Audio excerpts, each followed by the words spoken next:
Hey guys, I have a microphone now. Well, I've had this microphone and I got it like when I was in high school. It was a gift, and I thought for some reason that it only worked with the software it came with, but I found out it works like wherever you connect it. So I'm so excited that this is going to be like enhancing at least the sound on my part. And I'm still trying to figure out the best ways to fix sound. So just a warning for this episode, there are going to be some sound issues, nothing too crazy to where it's distracting. And if you're watching on IGTV, there's also going to be some video issues, and it's just connection issues, and that's just how things go. But overall, I'm so excited for this episode. We are talking with our Enneagram 6s today. If you're like me, you might not know too much about the 6s. So it was really cool. I got to learn a lot, and they have really, really big hearts, and they're really just really incredible people. So I want to tell you a little bit about them. Type 6s are people who anticipate life's dangers. When healthy, they have faith, are courageous, loyal, and effective. When struggling, they are cowardly, hypervigilant, and paranoid. Their core fear is feeling fear itself, being without support, security, or guidance, being blamed, targeted, alone, or physically abandoned. Their core desire is having guidance, security, and support. Their core weakness is anxiety, scanning the horizon of life and trying to predict and prevent negative outcomes, especially worst case scenarios, remaining in a constant state of apprehension and worry. And their core longing is to be safe and secure. So I'm so excited for you guys to hear them. It's gonna be a really sweet episode. What I love about this episode is that you get two perspectives. Somebody who is in college aged, and another who's a teacher, and she has a kid, and she's grown, and she has more experience. And so just so excited for it's kind of a different episode than the other ones that I've done. So enjoy.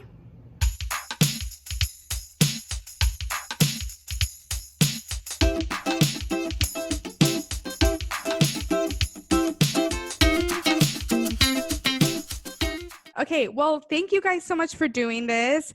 Stacey, this is so funny because I don't know you. We don't know each other. And I met you because you interviewed Jen Fortenberry, and Yes. which was so cute, and it was so fun. It was like really cool kind of seeing were you her teacher? Yes, I had her sophomore and junior year in high school. Oh, that's And then she like awesome. Yeah, fixed that for me, and yeah, love her. she's a character.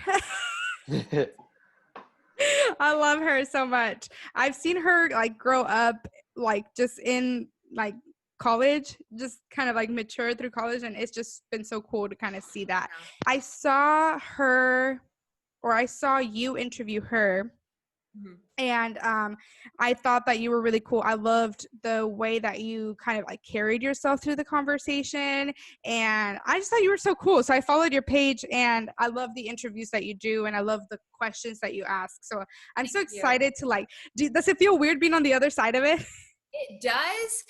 Were you the friend that said I was like one of the wives on Parks and Rec, Tammy? Yes, Tammy. Was it Tammy I 1 or Tammy 2? I don't remember the Megan Mullally character. yes.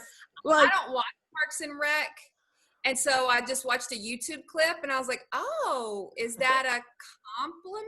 It is. I mean, if you're talking about not the blonde one, the brunette, she is hilarious. I love her, and I love her. If you see a clip from the show, you're like, who is this crazy girl? But Yeah. when you actually see the show, it's like she's so incredible and funny, and like it's such a ridiculous character. But her and Nick Offerman are married in real life, and it was mostly her, like not the character that you reminded me of. So, but yeah, I thought that you looked like her, so I was like, oh, that's so cool. People tell you kind of look like Tina Fey. I have heard that, yeah. Like when I first started teaching, I heard that quite a bit because I'll wear glasses sometimes. Yes. Yeah. And I've taught for a long time. And so kids, any like dark-headed celebrity, which is very flattering, they're like, Miss Bennett, you look like such and such. But like one time a girl told me I look like Ashton Kutcher. Oh my gosh.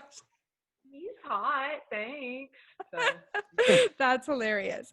So how did you find out you were 6, and what was your reaction? What did you feel? How did you even find out about the Enneagram?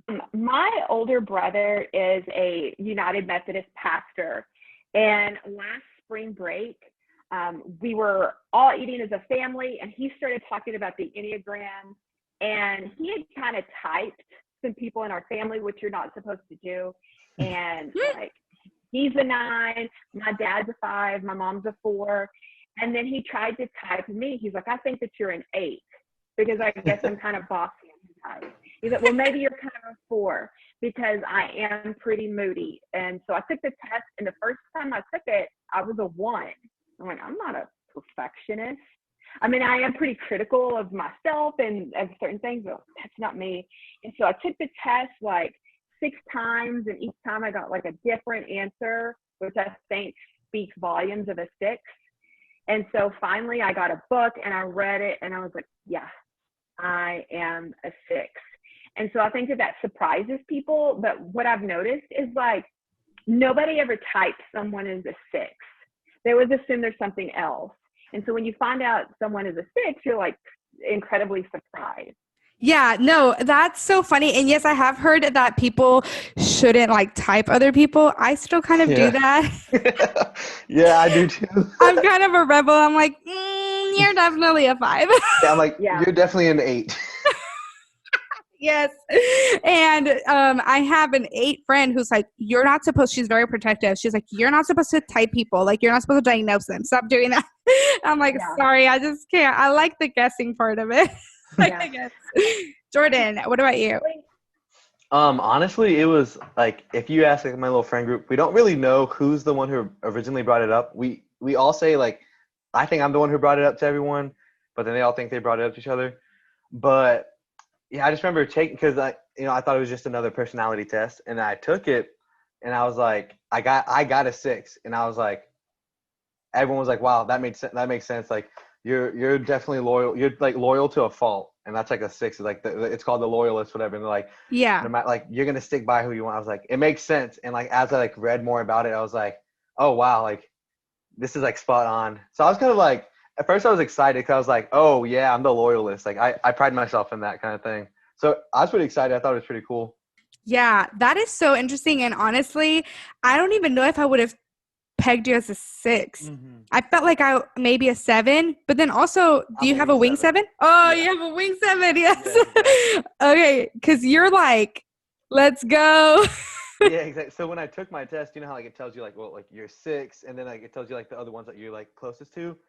I'm literally like a 6 with like a 7 and then like an 8 right under right. Oh yeah. With all those.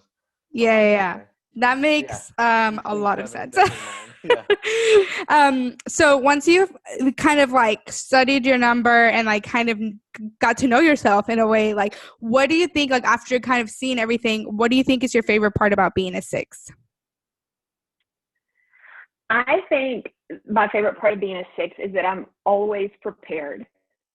And before I even like took the test, one time like a friend of mine called me a little Girl Scout because like I had like we were at a Texas Tech game. By the way, I'm not a Tech fan, but I was at the game. And in my purse, like I had my Advil and I had my lip balm and I had my hand lotion and I had my chewing gum. And she was like, who else carries that in their purse? I'm like, I do. So I always have like what someone needs. I'm always prepared.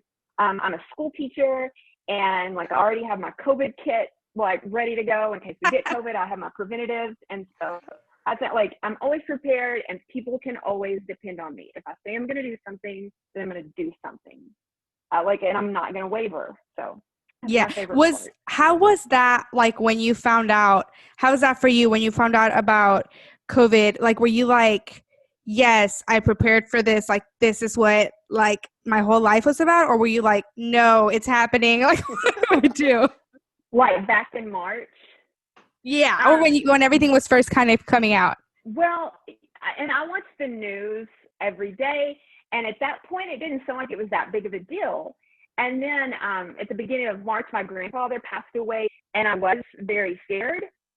But what I did is like I was just watching the news, like trying to prepare myself. I'm comparing notes, and like back in March, like nobody knew anything, and so there was some frustration with that. And because I was able to stay home and I didn't go out much, like I felt safe in that way. But I just wanted to have all the answers, and so I was watching every news source available. I was taking notes because that's the kind of person I am.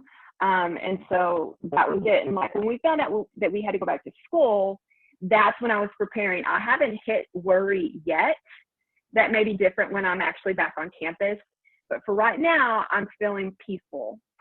Yes. Did you feel like you were the same, Jordan? Absolutely not. I was like the one. I was like, I felt like everything like got out of my control.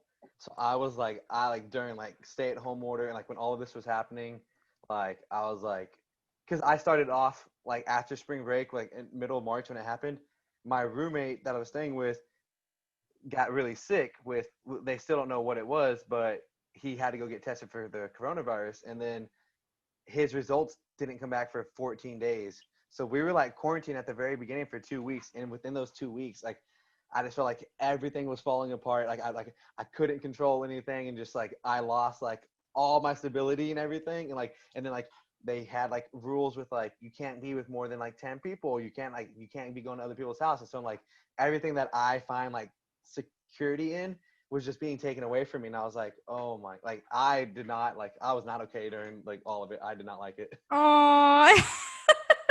Well, then, do you feel like you're also prepared? Because you didn't, kind of going back to that question, what is your favorite part about being a 6?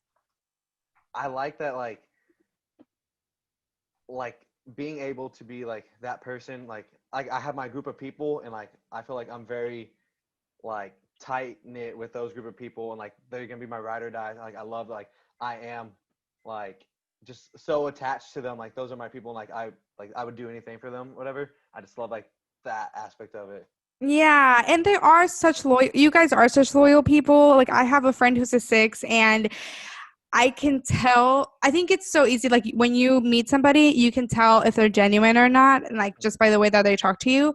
But every time I meet a 6, it's like I just know they're being genuine with their words, and like it's a very like if they're your friend, they're your friend. Like they're not Yeah. just like faking it with you, because you can't. I feel like I don't know if you guys agree, but I feel like as a 6, you can't really fake that.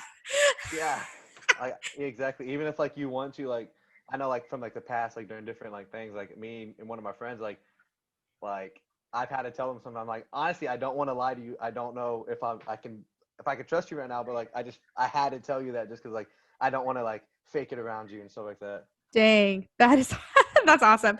I appreciate that, and like maybe it can kind of like I guess if like you're in an unhealthy state, then you can kind of shut the world out. I don't know if that's true, but I think it's cool. I don't think there's anything wrong about being selective with your friends. Like I think that you should trust people, but like I think that you do need to have like a core group, Yeah. so that you can feel safe in that space. And like I think that is so needed. Okay, so then kind of flipping it around a little bit, what do you think is your least favorite part about being a 6, or something that you struggle with? I'm going to let Jordan go first. Okay. Okay, so for me, I feel like it's definitely like I feel like I find a lot of security like in like people and stuff like that. So then like for me, like what I dislike is like I do feel like I have like a need for people like in my life and to be around people. So like in those moments that like I don't have people around, it's kind of like it's like a battle with myself. Like you know what I mean? Like I feel like I need people around, and like I don't think it's the most healthy thing to always have like the desire to be around a bunch of people kind of thing. And that's something like that's definitely one of my biggest struggles is always wanting to be around people, but like having to be okay with not being around like those people kind of thing. Do you So consider that's yourself like an introvert or an extrovert? Oh, I am extrovert as extrovert can be. I love game nights. I love like my roommates. A lot of them are introverts, and like they're like, oh, like, I don't want like oh, we need like a rest day, and I'm like let's go do something then. Like my rest day is like hanging out with y'all, and they're like, oh, I just need some time by myself. I'm like, oh, like I'm completely opposite. I find rest in being with my friends and everything. That might be your 7 coming out there. Like you're like, let's go. Yeah, I'm like, let's do something. Yeah. I just want to be, as long as I'm with my friends, like Yeah. that is like, so like in those moments I'm Aw. not with them, it's definitely a struggle for me. Oh, Jordan, that's so sweet. Okay, Stacey, what do you think is your least favorite part about being a 6? Okay, this is where my age is going to show and how I'm going to sound so much different than your friends. Like, I am a helicopter parent. Oh my gosh. And like, I will be going into my 18th year, and I cannot stand helicopter parents as a teacher. But then I go and I do the same thing. Like, I have a daughter that just turned 13. And I'm just like, it's almost like it comes out as me being a nag and not letting anything rest. There's no chill when it comes to me as a parent. And so, like, I just cannot loosen up as a parent. And I see other parents that are just do that. I'm like, that's not how I am. Sorry, sis. You got to nag as a mom. So that's my least favorite. Do you feel like as a 6, you're constantly worried about safety with your children? Well, I mean, I feel like all moms are like that, right? But in regards to your personality, do you think it's heightened in a way, or do you think you kind of helicopter in like a different way? I think like she is 13 now, and so I think that she has enough self-awareness to do the Enneagram test, and she's a 9. So that's where the conflict comes in. Yeah. Like, ruffles this feathers, and she's gonna take her sweet time, and so that's where the conflict is. Like, I'm like, I think it's easier to parent a 3 because they're just wanting to people please, and that's like one good thing about her is she's not a people pleaser. Like, she's not a suck up or anything. She is so genuine. But I think that's where it comes in, and she is so sweet. She is such a good kid. Don't get me wrong. But I'm just like, yeah, like super overprotective. And I'm like, oh my gosh, if you don't get this assignment turned in, you're going to fail out of middle school and wind up on drugs. You know, that's like, I just feel like everything is so important that she does. So that's where it. Like worst case scenario. That's awesome. Okay. So, what do you think makes you feel most loved as an 8? 6. I'm sorry, 6. Oh my God. I don't know why I said 8. This is what happens when you don't have your glasses. I'm like reading it and I read 8. What makes you feel most loved as an 8? I mean 6. Oh my God. I feel most loved when people show up. When they say when their actions follow their words. I love that. And so I teach theater, and like when people show up to my shows, that makes me so incredibly thankful.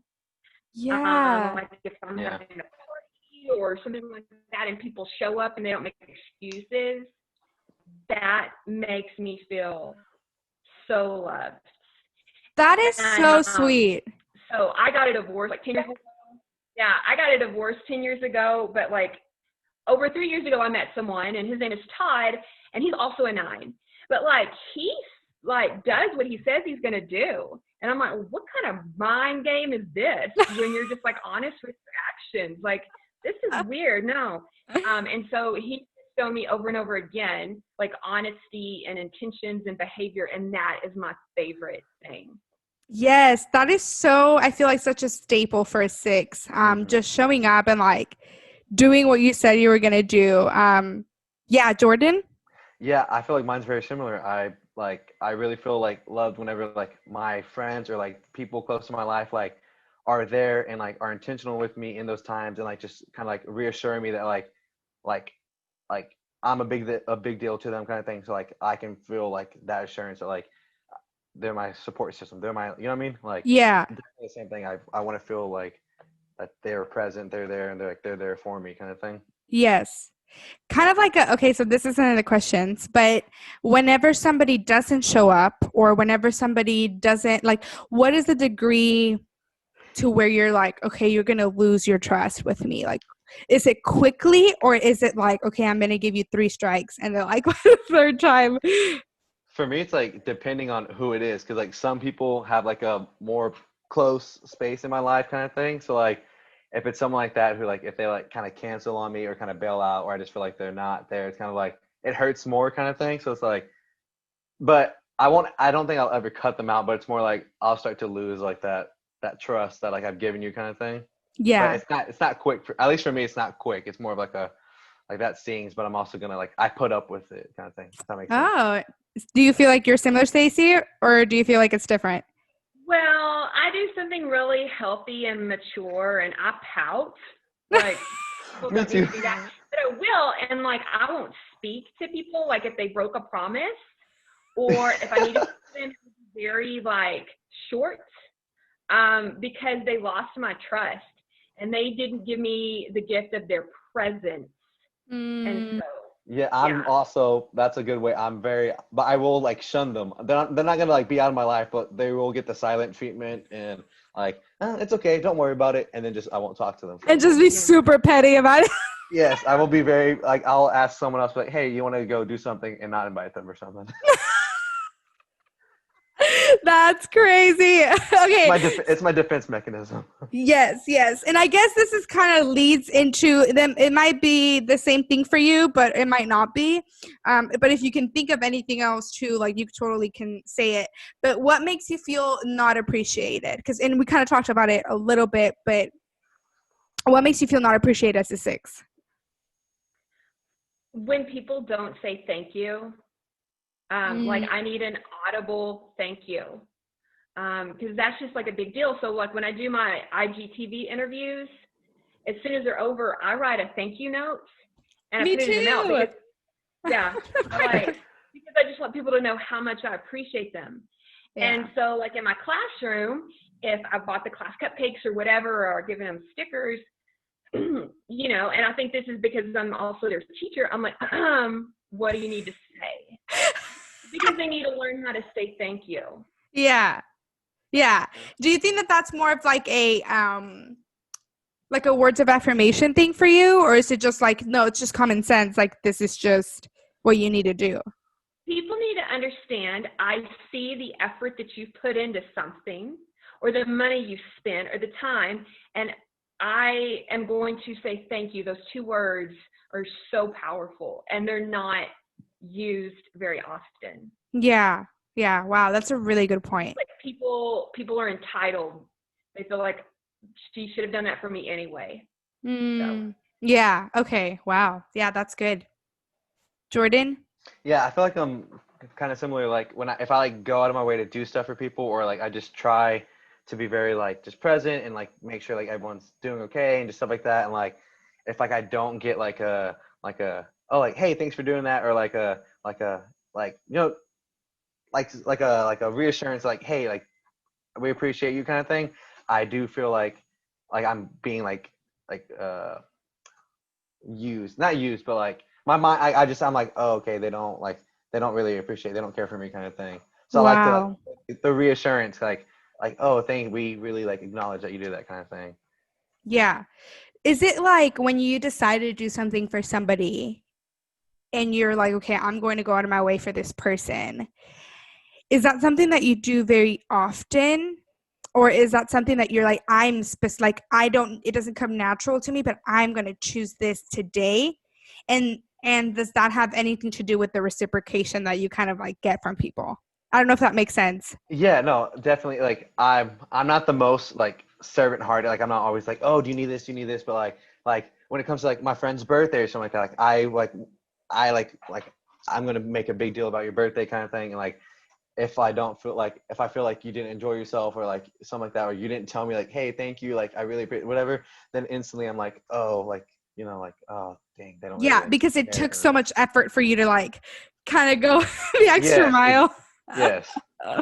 Yeah, Stacey, do you feel like that too, or do you feel like that's something that you're constantly thinking about, like what can I do for my friends, like how do I make them feel special? Or I just like to do nice things for people. As an example, like back during the school year, there was a teacher and she was fairly new and she just had like a terrible day. So, and I didn't even know her that well, but the next day, like I brought her a donut and like I wrote her a note that was just like, I hope that today is sweeter. And then I thought, cause that's what we do nice things. I like for people to do nice things to me. And she just was like, thanks. No. I would not. I would have been not okay. She's like, with her Enneagram type, she doesn't know how to like accept kind of things. But that's just kind of why I started doing interviews. I like to just build people up and make them feel good about themselves and feel loved and feel included. Like I never want anyone to feel like they don't belong. Oh Yeah. my God. Yes. I want to make sure everyone feels included. Yeah. Okay, I feel like if you would have given me a donut as a first-year teacher, I'd be like, thank you, and I'd probably cry. Like, what? Yeah. I don't think I've ever given anybody a donut and their response is like, thanks. Yeah. Like, how could you do that? Wow, that is so interesting. But it is so different. Like, I know that there are some personality types that are like, I don't know how to respond to gifts or like I don't know how to do that. So I guess I get it, but still, like, it's a donut. That is so incredible to me. The whole feeling included part, that is so needed, I feel like, because you kind of become like very, this is my prediction of you guys, and you can tell me if this is true or not, but do you feel like you're very observant and you can tell immediately who is the person that's like out of place? Yes. Okay, cool. What is your thought process when you kind of see that? Yeah, so I'm I pride myself, like I have very good like people reading skills, like in a big group setting, like I definitely like tell like if something's off with someone, or like I'm just always like I just love people watching. Like I could sit like in an elevator in an airport and just watch people. Like I just love looking at people and just like noticing them, and like so like I'm always like when we're in a big group setting, because like my biggest fear is like being left out and like just like in a big group setting just not fitting in. So like it's just like subconscious to me whenever like we're in a big group setting, like, and you know, like being in Cal for like we have a lot of like game nights and stuff like that. Like I always like just like subconsciously just go and introduce myself to people I've never met, to like kind of like who I see aren't like meshing well with everyone kind of thing. And it's just like I just feel bad. I'm like I would hate to be in that position, so I don't want it. I don't want you to be in that position. Yeah, and that's so cool when you're in like a huge group of people, and like sometimes there's certain people who can be super distracted and they're like, okay, like they're just kind of doing their own thing. But when you can be the observer in a big like area like that, it's so cool, because like that you kind of like, even if you know that person doesn't want to be called out or like talked to, you know who it is in the room immediately. And I think that's so special. That's so special. When it comes to being a 6, do you think that you've always been a 6, or do you think something happened along the way that kind of shifted?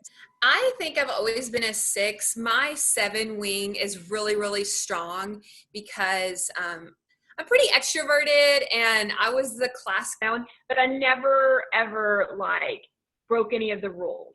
I knew better. And so I was the middle child. We grew up on a farm. We had to start working at 10 years old. And so I had that responsibility. When I was in the 4th grade, my mom went back to college. And so when I would get home from school, she would like leave me a list of stuff that I needed to get done before she came home. And that was like cooking dinner and doing some housework and stuff like that. And I'm so grateful that she made me do that. And I think that that's where the 6 quality came in, of like being responsible and taking care of business. Like it had to get done. Yeah. I was a terrible kid in some ways. Like I was just a brat, and like bless my parents for dealing with me. But I'm looking back at some of those tantrums that I threw as a kid, and I think it was the anxiety that I had about situations, and I didn't know how to handle it. Yeah. I was very, very close to both sets of grandparents growing up, and my parents and my grandparents would always tell these cautionary tales. And like when they would bring speakers into school to keep us off drugs or not drink and drive, like I would listen, and I just listened to everything, and I never wanted to do anything wrong, because if you did something wrong, you would die, or you would go to jail, or you would get pregnant. So I was one of those kids that didn't reject wisdom. I just always listened to it and follow the rules. And so I think I've always been a 6. Like if I was a kept woman, like if I'd married well and had a lot of money, I think I could be a 7. But so I'm 6. Yes, I feel like money solves a lot more problems than we think it does. It's like money doesn't buy happiness, but it kind of does. It doesn't buy it, but it helps a lot.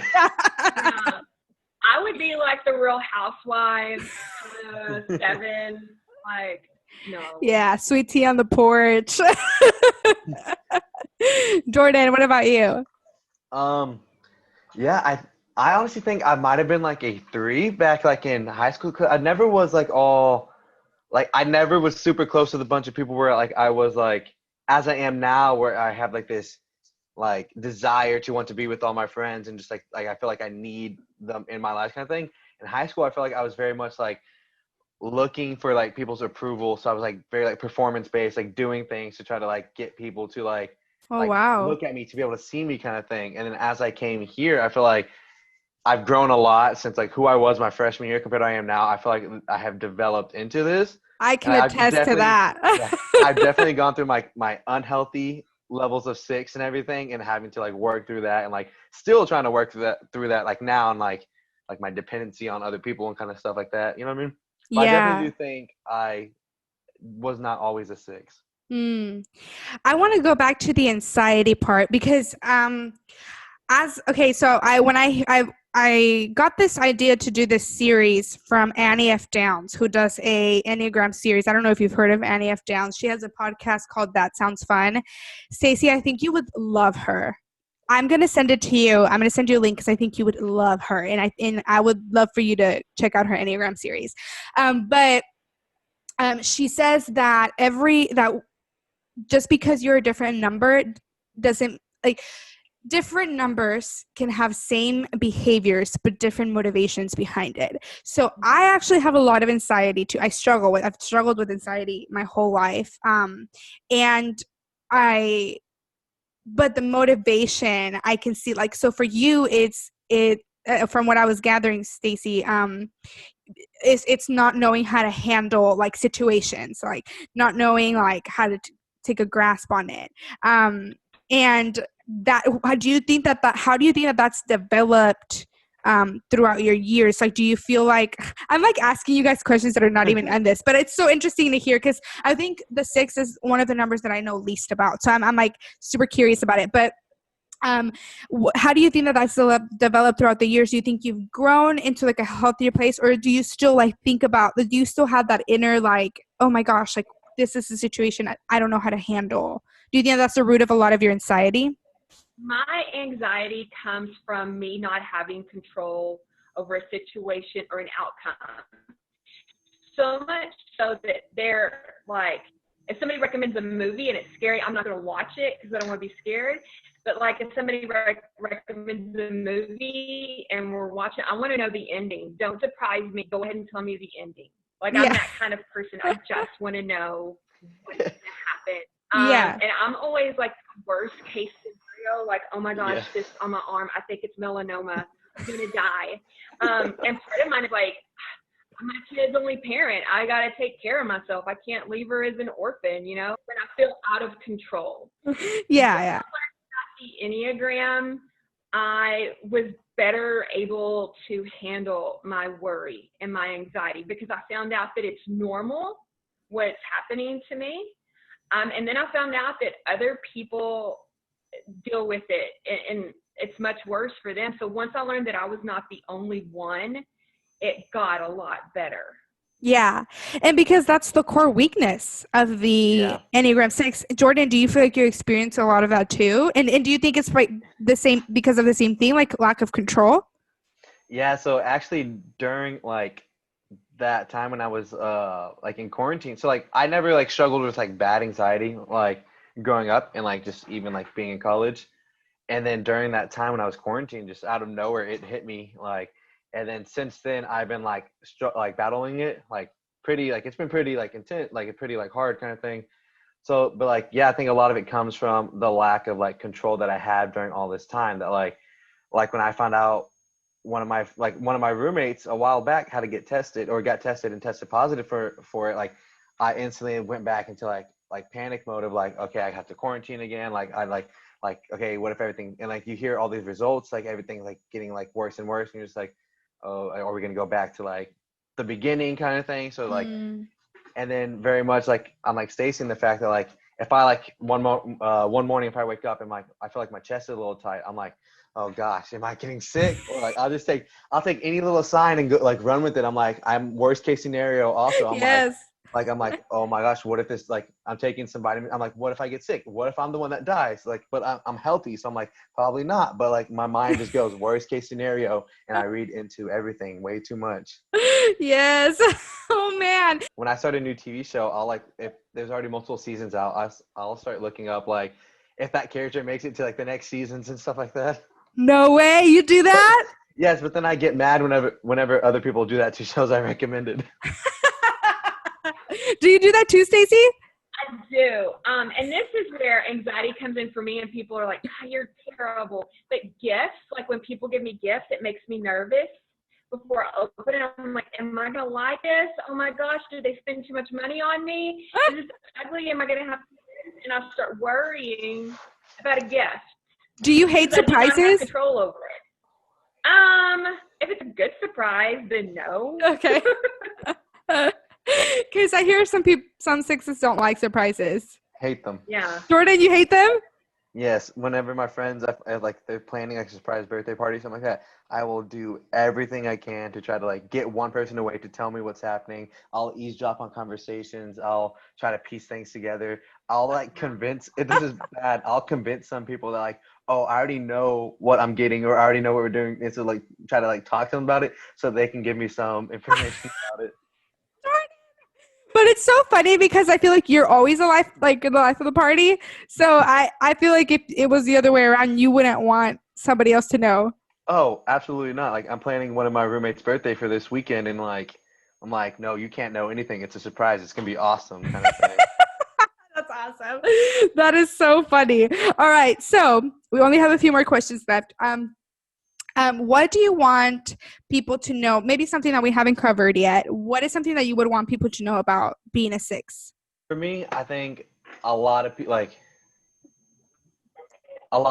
want to like a lot of people look at 6s as like oh, like you're just like, at least for me in my case, like a lot of my friends think I'm just like overly loyal kind of thing. But like I hope people like realize like we love a lot. Like we're like very like if you're like if and like people know if you're in their your inner circle kind of thing, like you mean so much to me kind of thing. Like I care honestly about your well-being more than my own most of the time. Like, and like, but a lot of time it can be misconstrued. Like if, does that make sense? I'm not sure if I'm articulating it right. Like, Expand a little more. like I feel like I know how much I care for my friends and it's a lot kind of thing, but like it can be misinterpreted by like different actions that I have or different like emotions that I have when I'm around them kind of thing. That I can Okay. come off, What do you think I can come off abrasive, like a lot kind of thing. Like okay. Like kind of clingy in a way? Yes, very much. And it's like, and to me, it's just like like I want you to know, like you mean so much to me, kind of thing. Yeah. It's kind of like The Office. Like, I'm sorry I annoyed you with my friendship. Like, yes, sorry I annoyed you with my friendship. Exactly. Or like when Michael Scott's always like asking Jim and Pam, "What are you doing?" Like, yeah. like, and I honestly got caught. So if y'all are friends of The Office, like the episode when Michael Scott canceled work so that Jim and Pam would be free for the rest of the day to come to like a dinner plan. I've actually done that before. No way. Yes, I got caught one time. They're like, "Okay, Michael Scott, you just made up a fake plan so that you could." That is so funny. That's awesome. Stacey, what about you? I want people to know that they need to be straightforward with me. Don't beat around the bush. Don't be secretive. Don't be quiet. Just tell me. Hmm. And that's like, I hate poetry because it's not straightforward and clear. I just want you to tell me what you were thinking. That's why I love Taylor Swift so much, because her songs are so easy to figure out. Like, she's straightforward in her lyrics. Stacey, I don't have to guess. You're talking to the biggest Swiftie there is. I love Taylor Swift so much. So the fact that you just said that, I'm like, yes. And I know exactly what you mean. And like when people talk in circles and don't make the point, it irritates me. Like, oh, it makes me so mad. Just like Yeah. tell it to me few words as possible. So Is that's that what I with like confrontation or criticism, or is that just with like anything? just anything. I think back to like romantic relationships, you know, when it's like that define the relationship moments, like, what are we? Just tell me. Don't like talk in Yeah. circles. Yeah. You don't like to play games. Yeah. Stacey don't play no games. All right. So I'm interested to see what your answer will be for this next question. Describe your most restful day. And you guys are both week 7s, right? Yes. Okay. Describe your ideal, like if nothing was like, if there were no barriers, there was no like nothing that could ruin your day, what would be your most ideal, most restful day? I've been in like shelter in place since March. I've been like, so it was kind of hard to me to think like I've had a lot of restful days. I'm ready to work. But I think back to those good Saturdays that I had, because Sunday's church and it's kind of a busy day. But restful for me is like I get up and I get everything done that needs to be taken care of, whether it's cleaning or going to the grocery store or whatever. And then in a restful day for me, there's variety. I don't like to stay in one place too long, even in rooms in the house. I've got to move. I got to be doing something. And so eating like a good meal and being with the people that I love. I need a little bit of alone time, but there's going to be variety in the day, and it's going to be with people that I love. Oh, I love that. And how many kids do you have? I just have one daughter. Okay, one daughter. Okay. Oh, I love that. Jordan. Yeah, for me, it's definitely a day waking up, getting to spend the day with my friends out of the house. I don't like being in the house for too long. Out of the house, doing something. That's the 7. Whether playing volleyball or something like that. Like, I like to be like, I can like to do like physical activity stuff. Like, honestly, a day with my friends going, like, I love, like, we go to like the Woodlands all the time. Just like, I'm like, I don't even know what we're going to do. Let's just being with my friends and then being out and about doing something is like, I find so much like just peace. And like, so like even during like COVID, during like stay-at-home order, it's just like going to a park that's like 45 minutes away was like we weren't going to do anything besides just hang out, but like just doing that was like just brought so much like rest to me. Like, that's my perfect day. And then I love that. ending it with like a game night kind of thing. Yeah. I love game nights. I'm very competitive. I love game nights. That's fun for me. I love the spontaneous part of you're like, let's just go to a park that's like 45 minutes away. I literally was talking to my friends like back whenever stay at home order. I'm like, let's just go to A&M. Let's just walk around the campus. Like, they're like, why? I'm like, we're just sitting in the house. Like, I don't want to just be in the house. I can't just sit around all day. Like, let's go. Let's, like, come on. And like a lot of my roommates don't like to just go and do stuff all the time. So it's like, Oh man. like a lot of times I'm with them. I'm like, okay, but like I just like to do things with my friends. Yeah. Oh, well, yeah. PK's the same way. Like, there's a Bass Pro Shop like 45 minutes. He's a 7. There's a Bass Pro Shop like 45 minutes away, and he's like, we should just go. Like, yesterday, he was just going to go. He's just going to get up and be like, I just want to go walk around Bass Pro Shop. The amount of times I've been to Target in Huntsville during this time and not walk out with anything has been ridiculous. I could tell you where everything's at now because I just go there just to walk around. I go look at all the TVs, all the video games, all the board games, the clothes. I'm just like, the board games. I don't know. I've never been like a board game person, but lately it's been like, I've been digging them. During April and May, I'm telling you, I think I bought like 10 different board games and we would just spend. Because like we were at home, I'm like, well, if we're at home, let's do something while we're at home. Like I did. Yes. Sitting there. I just recently played Clue, and I had never played that. I knew what it was, but like I never. Such a good game. I love it. I'm becoming a board game fan. Okay, so this show is called Take a Little Coffee Break. Stacey, yours is called I Wash My Hair for This. Little plug in there, and I'm going to to tag that in the show notes and in IGTV so that people can check you out.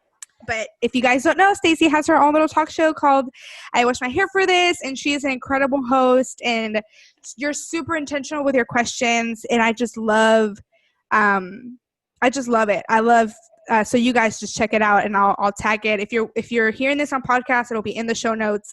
But if you're just watching this on IGTV or YouTube, then I'll put it in the description. But anyway, this show's called Take a Little Coffee Break. So not everybody that comes on here is a coffee drinker, which is okay. We don't judge. So the question is, what is your go-to coffee order? But if you don't drink coffee, like what's your favorite beverage or tea or whatever, wherever you like to get whatever you want to get. I'm really simple. I just like a light roast coffee with a little bit of cream, and that's it. I just feel, every once in a while I will treat myself to something more decadent, but I just like the simplicity of that. And if we did it earlier in the day, I was going to have a cup of coffee, but I would not be able to sleep at night if I was drinking coffee at home. Oh my gosh, I feel you, because I usually drink coffee too when I'm here. I want to, like be a part of like the theme of the show. But today was like long, and I feel like it was like kind of stressful too. So if I feel like I had coffee, I would just get the jitters. So I totally get what you're. I totally get where you're coming from. Oh, nice. Nice. Yes, that's literally. Just I'm hydrating today. So when you treat yourself, what do you get? If it's cold outside, then I get a vanilla latte. But if it's hot outside, then I get an iced coffee with sweet cream. Oh, no. Oh, sweet cream. I just recently discovered the beauty of it, which is so sad because right now I'm on like this 90-day journey where I cut off a bunch of stuff, and sugar is one of them.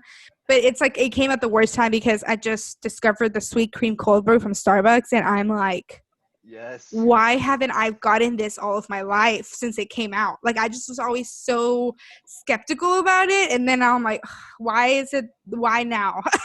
Why now? Jordan knows what I'm talking about. Jordan, what's your go-to coffee order? Yes. So during the school year, my go-to beverage is a venti vanilla sweet cream cold brew. I will drink like two of those throughout the day. It's 2 ventis? Yeah, I would go to bed really late, and then I have ADMs every day. So I was running off like 4 or 5 hours of sleep, 3 hours of sleep every single day, Monday through Friday. So I needed coffee to function because like class and work and all that stuff. But during since March, I've like taken a little break from like coffee. So now my go-to one is I love the s'mores frappuccino or just a regular strawberry refresher. Nice. Nice. You like the s'mores frappuccino? I can drink a venti within 5 minutes. I haven't had a frappuccino probably since like my freshman year of high school. I used to work at Starbucks on campus, and so like when it came out, that chocolate that they use in it, I was like filling the cup up with it. Like it was addicting, and even now, like I just can't wait to get like a straw. Yes, just, like the chocolate. It's so good. Yes, yeah. I used to work at the one on campus too, but we worked at different times. Yeah, I remember that. Also, I don't do any hot drinks. I hate hot coffee. I am a cold coffee. Even during the winter, it can be 40 degrees outside. I'm drinking iced coffee. I only get hot coffee at a real coffee shop. Like if it's, I'll get a latte from like a real specialty coffee place, because from Starbucks, you're just drinking like acid. Like it's just not good. So I feel you on that. I am an iced coffee fanatic. Like I love iced coffee. There's just something about it, and the notes just kind of come out, and it's great. Yes, I don't want to sip on my drink. I want to be able to drink my drink. Yeah. So when you get hot coffee, it's just like, no, I want to like just be able to like enjoy my drink. My mom is like completely different, where she just like black coffee and just sips on it, and it takes her like 30 minutes. I'm like, no, I just want to be able to drink my drink and get what I need to get from it. I do love black coffee, but there's something about iced coffee that's just superior. I love it. Well, thank you guys so much for doing this. This was so fun. Thank you for taking time out of your day and just hopping on here with me. I'm so excited for people to kind of get to know you better and get to know like what being a 6 is like. I feel like you really don't hear that much about 6s out there. So I'm really, really excited. But thank y'all, and I hope y'all have a good day. Yeah, thank you for having us. Bye. Bye.